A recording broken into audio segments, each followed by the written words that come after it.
कि मुत्तहिद रहो, फोकस करो अपनी तहरीक के ऊपर, फोकस करो अपने मकसद के ऊपर, फोकस करो हकीकी आज़ादी के ऊपर। बजाय इंडिविजुअल फोकस कर रहे हो आप, इंडिविजुअल्स को छोड़ दो।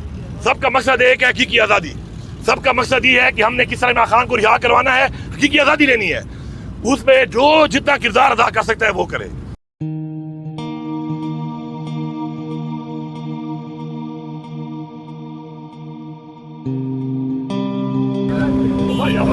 क्या करें बच्चे, छोड़ो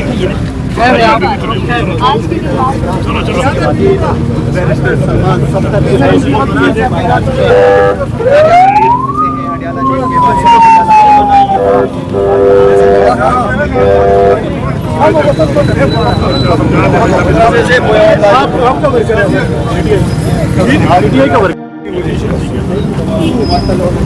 लड़ाई है, उससे लड़ाई करो, लड़ रहे हो, लड़ना छोड़ दोगे तो फिर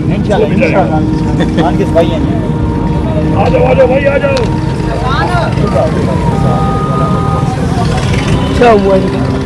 ये स्कूटी की गाड़ी में वो बंदा चढ़ गया था ना, तो उसको उतारने की कोशिश कर रही है जबरदस्ती में। वो यहाँ पे मौजूद है, वो सही है MNA जिनको हम बाहर देखते हैं आज भी। वज़ीर आला साहब जो हैं उनके हमरा यहाँ पर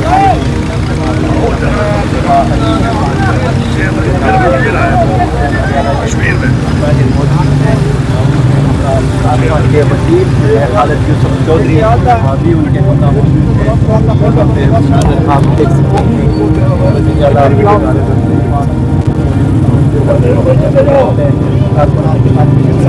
सही ये जगह इधर लगी है।